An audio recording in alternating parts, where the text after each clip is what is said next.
Hello, everyone. We're just going to go ahead and allow a few minutes for everybody to file in. We're a little bit early, so hang tight.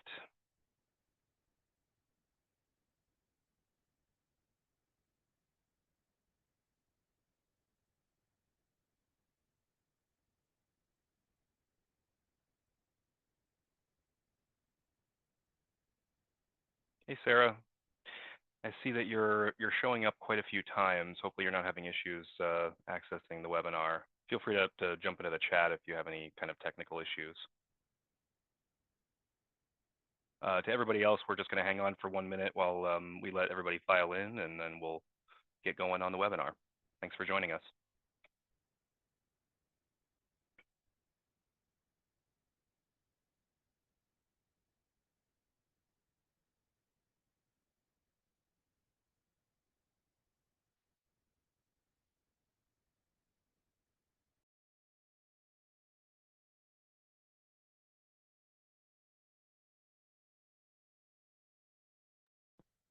All right. Awesome. Well, first off, I appreciate everybody taking the time out of their day to see our webinar. Let me just make sure I got my screen correct here. So with the launch of Polera Votes and the popularity that it's garnered so far, we've decided to start doing this educational series of webinars aimed at providing insight into some of the most common types of community association related voting scenarios. So we've already done a few in the past on various things like elections and such. So today's session is going to be all about covenants, conditions, and restrictions, otherwise known as CC&Rs. So the first half of the presentation will be mostly educational, with a demonstration part towards the end. We'll also be providing a keyword that we're going to ask for you guys. I enabled the chat feature for this webinar that you can drop in to enter for a chance to win an Amazon gift card. So we encourage you to stick around until the end. Before I do jump in, for any who are unfamiliar with Polera, we have been in the association management business for over a decade and are one of the few independently financed companies left in our vertical. If you ask anyone about us who has worked with us, they will likely tell you that we have awesome customer service and we always listen to our clients and their feedback. Polera Votes is one of our newest features, and we are selling it separately of our existing system. So if you want to learn more, you can visit our website at polera.com/votes for more information. And during this meeting as well, if you have questions that come up, feel free to drop those into the Q&A section, and we'll be circling back at the very end to do answers on those. A little bit about me. My name is Shay. I've been in the HOA and property management industry for over 8 years, but I've worked in sales and customer service for over 12. Prior to this, I worked with Fidelity Investments for a number of years. And it also happens that our CEO and our lead developer were with Fidelity for over 10 years prior to launching Polera. So we bring an enterprise level mentality to everything that we do and we build in our software. But that's enough about me. So during this webinar, I'll be providing some information about the common pitfalls and how you can be more proactive when it comes to voting on CC&Rs. But before I do, what is a CC&R vote? So when a person agrees to live within an association, they are also agreeing to the community's various rules, such as architectural guidelines or use of common areas and so on. It is necessary then for the community to regularly make amendments to those CC&Rs. So why is it important to vote on the amendments for the CC&Rs? As an association, the residents have collectively voted to elect a board of directors to oversee the community's operations. Over time, as boards change and technology evolves, communities must update their rules to keep pace with these developments. This ensures that the community remains in alignment with the needs and expectations of its residents, as well as any legal requirements. Next, we're going to explore some of the common challenges that associations come across when it comes to voting on CC&Rs. And first and foremost, many residents aren't familiar with what a CC&R is or stands for, let alone their purpose. Often, the governing documents of an association are written in complex legal language, making it challenging for residents to fully understand their impact on the community. This can also create confusion about the importance of voting on amendments to these documents as well. Another pitfall for communities is just lack of overall communication about the vote. Failing to notify your residents or effectively communicate the importance of voting on changes to the CC&Rs will almost certainly result in low turnout and missed quorum. Another important factor is the voting process for CC&R amendments. So many HOAs require a higher percentage of homeowners to participate in order to pass changes. This can be challenging, particularly in larger communities or those with, less engaged residents.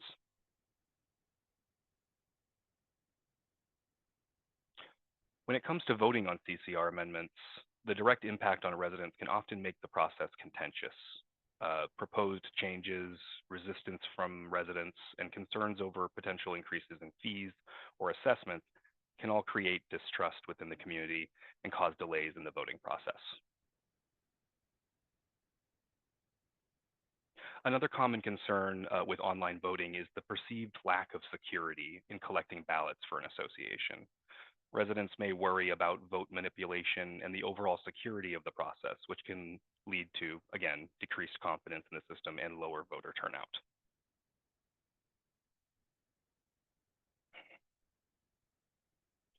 And of course, one surefire way to reduce residents' confidence in a vote is by having errors in the results, particularly when it comes to important changes to the CC&Rs.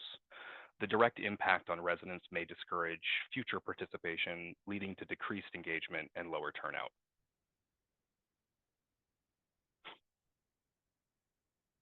Next, I'll be discussing some of the ways you can be more proactive as a ballot administrator to help generate positive outcomes for your communities. Given that a CAI study shows less than 5% of residents fully understand the language in CC&Rs, it's crucial to clearly explain both the current rules and the proposed changes on the ballot. Consider creating a summary of the proposed rule changes, highlighting how approval or rejection will affect residents. Focus on the most important aspects and present them in an easy to understand format. You can also host educational webinars or explain the changes during board meetings to provide context and justification for the proposed amendments. To make complex concepts more accessible, consider using diagrams or photos to clarify the information for residents.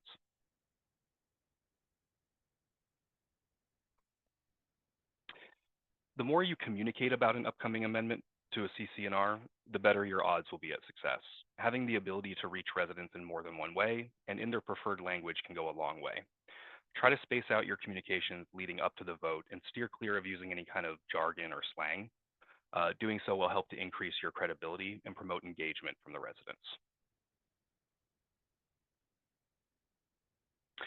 Being proactive prior to the CC&R vote is important, but it's equally important to continue being proactive throughout the voting process.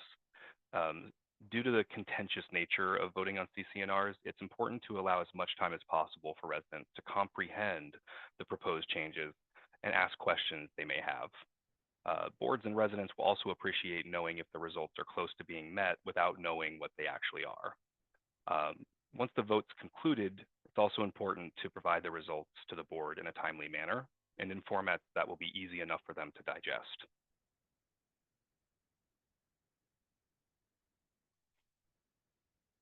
As the ballot administrator, the responsibility of making sure the voting process is fair and equitable is on your shoulders. Make sure to verify and authenticate residents no matter which method they choose to vote with, which will help to maintain the integrity of the voting process. It's also important to know who is handling what aspect of the voting process. So if there's more than one person administrating the vote, who is handling the creation of the ballot, who is calculating the results, and so on. Finally, it is important to use a system that is trusted within the industry and offers security features such as secret ballots or the ability to obscure or hide identifying information from the results if needed.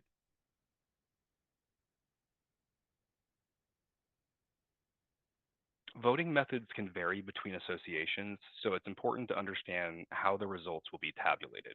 An online system that automates this process can help reduce the time required to compile the results, which ultimately helps to boost the confidence in the ballot administration.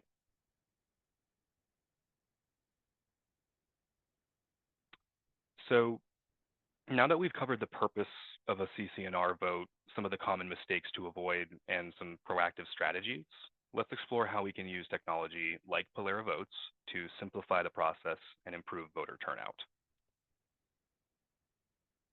Just a quick note, it's been shown that organizations that offer an online means of voting can expect to see up to an 8% increase in overall participation. So just something to think about. This is just an average, but almost 8% more people voting overall than otherwise if you didn't have an online voting method available. So it's important to note that the rules about how an online vote can be conducted can be influenced by a number of factors, including state and local regulation, community bylaws, and things of that nature. So Polera has done extensive research, including meeting with several of our clients to make sure that our system can support the most common voting needs. And on that note, let me show you some of the things that we've done. So this is our fictitious 5 Oaks condominiums. If you're familiar with us and done demos with us before, you might be familiar with the fake community that we use for all of our demos. The ballot area, so I'm logged into my support email, which is that of an administrator. I'll make sure that I kind of show you what the resident experience looks like as too. But for the administrator, you have this ballot admin area where you can build out your different potential ballots that you're looking to activate. And so here I have a an example of an amendment to a pet policy. And you can see I have this active for 11/20 to 11/27. When I am creating a ballot, you have a number of options you can choose from. So, first, obviously, the name and the description, if applicable, who should be voting on it. If you have specific needs to make sure that it's just owners or just, owners and board members. And then here's some of those restrictions that I was just referring to for the security. So we automatically default to showing, to making it 1 vote per unit, but you can disable that if needed for like surveys or polls. You can hide the results until the ballot is archived. So what that'll do is that'll make sure that the person who's administrating, or if there's multiple, they would have to acknowledge that they're unsealing those results, and then those results will show, or the unsealing of it will show up in an audit trail, so that you can provide transparency and accountability to the board to make sure that they know. Secret ballots, what this does is this will make sure that when the results are actually polled, that it obscures the who. So any identifying information about who placed the vote will be taken out and just include what they voted on. And then, of course, if you have unit weights in your association, we can automatically calculate those into the results when they're pulled.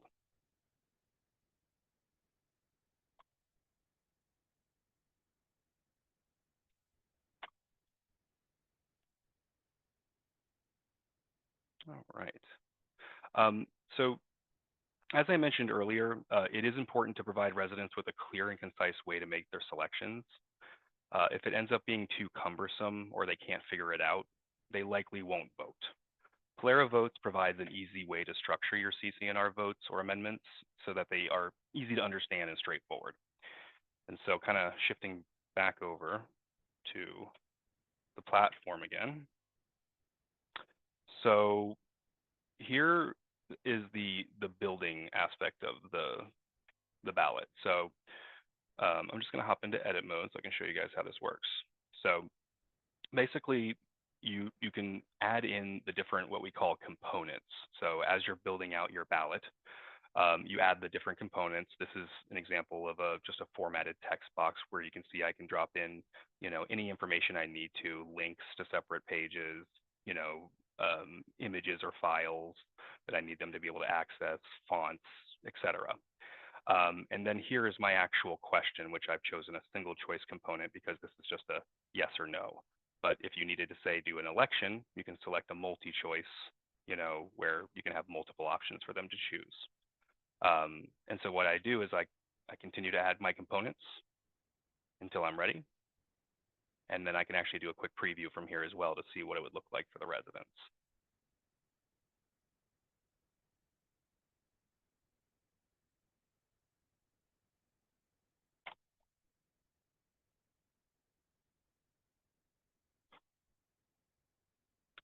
So one part of voting on CC&Rs that other voting softwares fall short is the ability to communicate effectively with the voting population leading up to the vote date.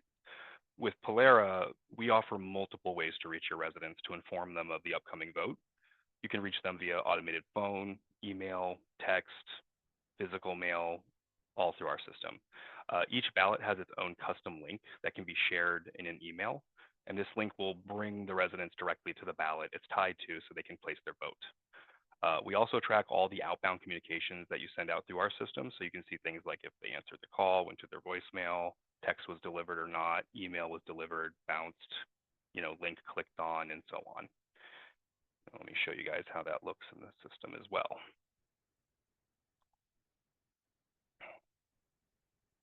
So back over to the portal, it would be under our communications, and announcement being kind of the more community-wide way of communicating with your residents. And so from here, I can structure this as a standard message. We have different ways to communicate with the community, but likely you would be wanting to communicate with everyone.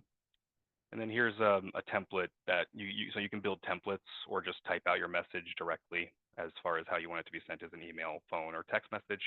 But for the sake of this webinar, I have an example here showing what a message might look like for a reminder. And here's those shareable links that I was just referring to.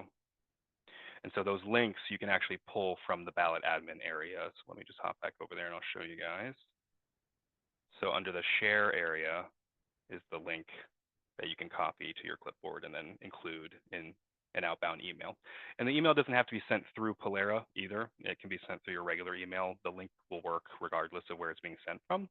But the benefit of sending it out through our system is that I can go back into my message center and go back to any message that it was sent. And we'll just use this urgent message road closed as the example. You can see this was sent to 25 people via phone, text, and email.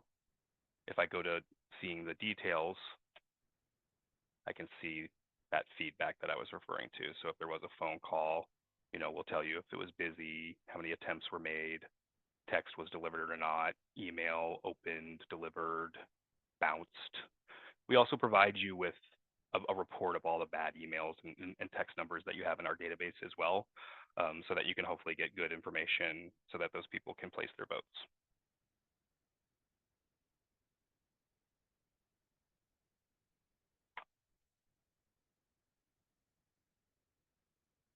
Right. So another thing that we do is we track how close your ballot is to reaching quorum. So I'll show you here in just a moment, but basically when you enter the number of votes needed, the ballot dashboard will display the amount of votes cast so far, and it'll actually light up green when you've reached the necessary number of votes. And so let me just show that to you guys real quick here. So when I was in the settings area for my amendment, you might have noticed this number of votes needed. So that's what I put in. And if I go back to my list, you'll actually see it has a running count there, 7 out of 8. And you can see this is an example of one that's met quorum, where it lights up green.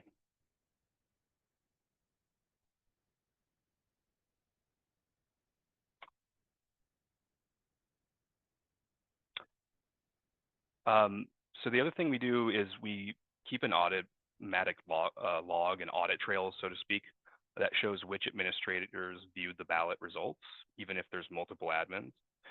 If the ballot results are set to stay hidden until archived, the system will prompt the admin to confirm before revealing the results. This way, if there were ever a situation where the integrity of the vote was called into question, there is a complete history of every touch.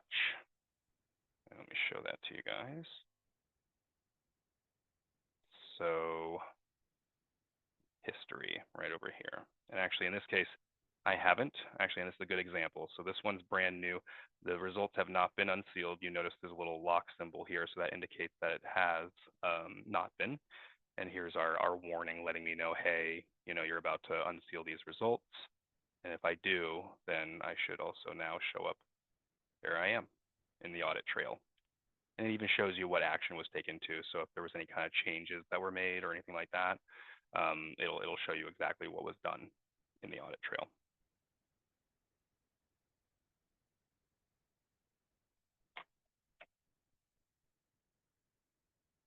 So in summary, happier customers and managers.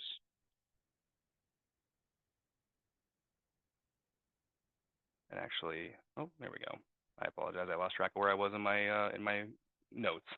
So with an online voting system like Polera Votes, you can send messages in the residents' preferred method and language, track their engagement with message delivery tracking, build your ballots based on your community's unique needs, and track the progress of your votes with quorum tracking. Ultimately, this reduces risk with features like secret ballots and weighted votes, and see the results with visual charts and downloadable reports, which I did briefly show, but let me just hop back over and I'll show you guys those results. So you can see it does give a visual representation. Now, had I made this calculate the percentage of ownership, there would also be a checkbox here where I can check to include the calculation in the visual representation. Either way, I have the results down below here, which I can then copy into a separate, Excel style, format, or pull it and include ownership if needed in that report too. The redacted report does remove the identifying information if you need to as well, even if you hadn't chosen that in the settings of the ballot.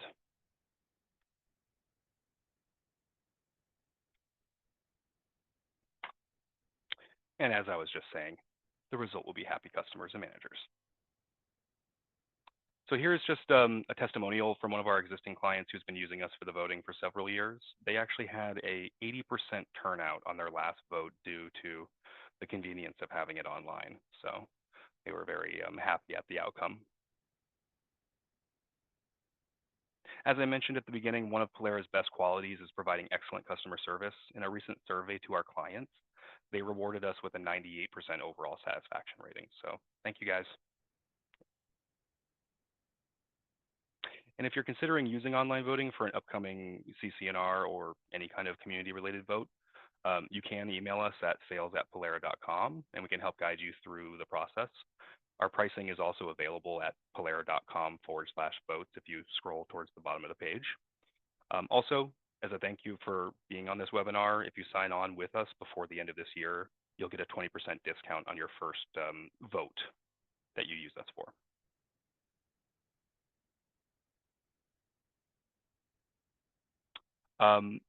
We are going to be having another webinar of this series on December 17th, so we do invite you to join us. That one's going to be aimed at how you can leverage us for surveys or polls.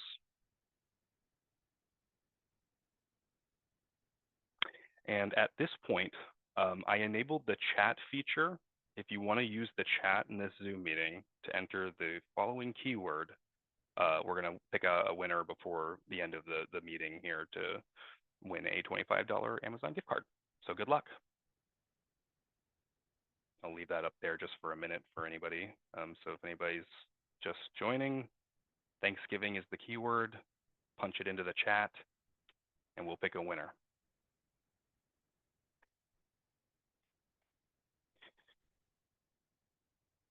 All right, I see some of those coming in. Good luck. Good luck. All right. Thanksgiving is the keyword. Chat is the feature. All right. On that note, I want to make sure that we had a chance to answer any questions that were dropped into the Q&A. Any that don't get addressed in the webinar today will end up following up with you after the webinar regardless. So I'll do my best to get through what's in here, and if you don't get answered, we'll definitely follow up with you. Let me pull that up.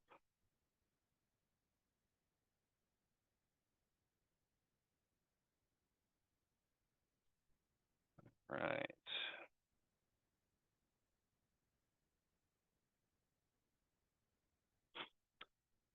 So a question, if we don't meet quorum, can we extend the voting period? So good question. Let me hop back over here. Okay. So the way this works is when you're in the settings area, you might have noticed that there's this little active bar here. So there's two things. You have the vote start date and time and the vote end date and time down here. This just has to do with when they should be able to actually be able to place votes. It does not have to do with when that is available to them in the portal. So in essence, you could have the start date be a date in the future and activate it, which would then allow residents to see the ballot when they log in and review it. But if they tried to vote, it would just tell them voting has not opened up yet. Please come back on such and such date at such and such time. Same applies to the end date. So if you reach this end date here and you still haven't, reached quorum and you want to extend that, you simply just extend it from here, save it, and that will allow them more time to go in and place their votes. Good question. Okay, here we go. How quickly can I start using it? So basically, how long does it take to set up the ballot? Well, so setup is pretty straightforward. There will be a small period of time right at the beginning where we'll help you get your resident data into our system if you're not an existing client of ours. We'll do that part for you. But then once it's in there, we'll give you training, and then it's up to you. You can see how easy the system is. I go in and start creating my ballots, the name, description, who should be able to vote, all the different parameters and restrictions. And then it's up to me as well to activate that when I'm ready for it to be available to the residents. Now, the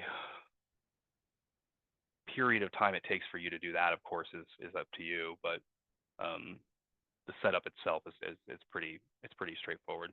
We would just take your resident data in Excel format and import it into our system that way.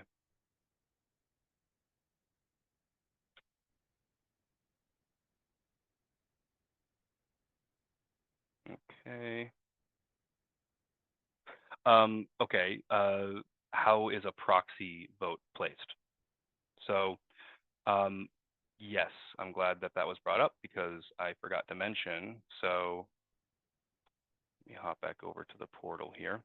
So again, I'm logged in here as an administrator to our portal.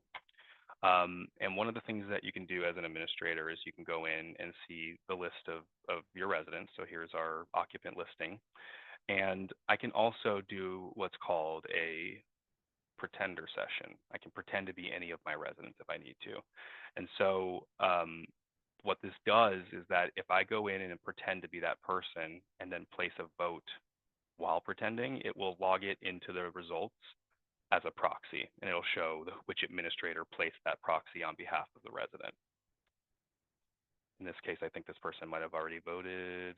Oh, no, they didn't. So here's an example. I can do this for them, submit. And if I go back over to the results, they should register there now. And there you can see it's hit quorum. And there you can see a proxy was placed by Polaris support for this person. A couple of different proxies. All right. So I see a lot of people are being very active in the chat. Hopefully the Q&A is working.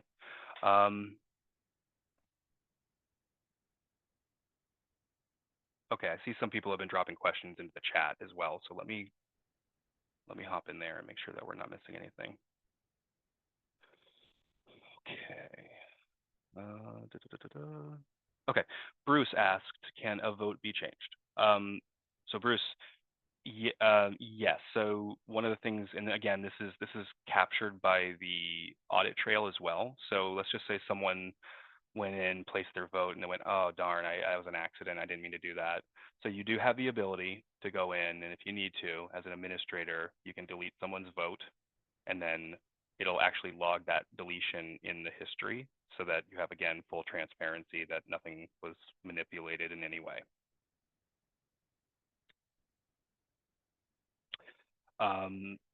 Sarah, you asked if we host annual meetings or candidate nights.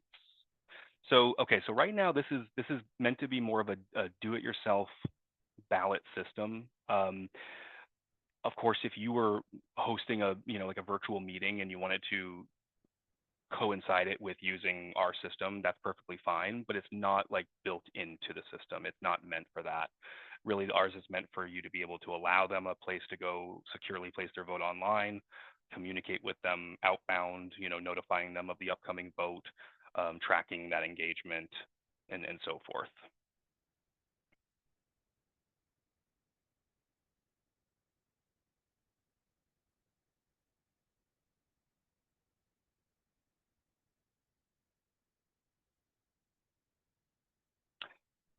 Okay. Another question was, when an owner votes, how does Polera take names out of the directory? So I think what you're asking is, how does it obscure their information? So one of the things is that when you select, say, the secret ballot option, it also obscures that information when you view it in the results section too. So this would not be here. The reason it's there right now is because I didn't select that, but I could also, if I needed to, pull the report with it redacted, even though I didn't check that off in the settings area too. So if you needed to provide it to the board without the who, you can do that despite whether or not you selected it in the settings area.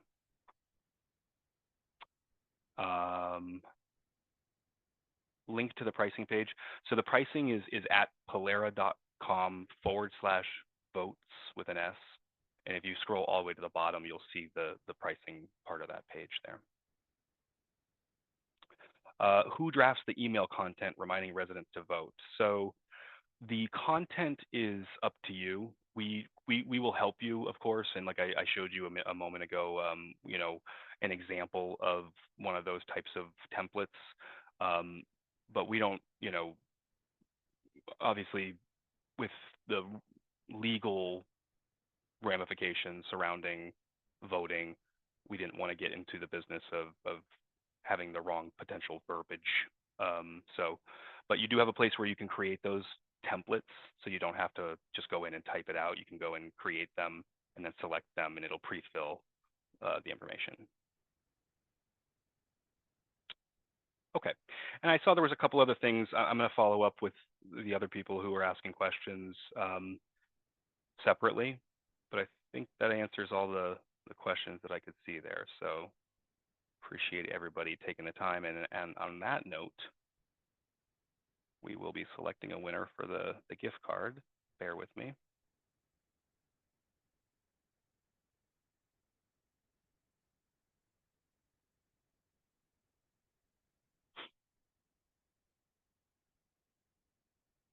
And Pam, you are the winner. We will be reaching out to you via email separately on how to accept your gift card. And to everybody else, thank you for taking the time out of your day. You will be receiving a copy of this recording as well. And thanks again. Have a great rest of your day.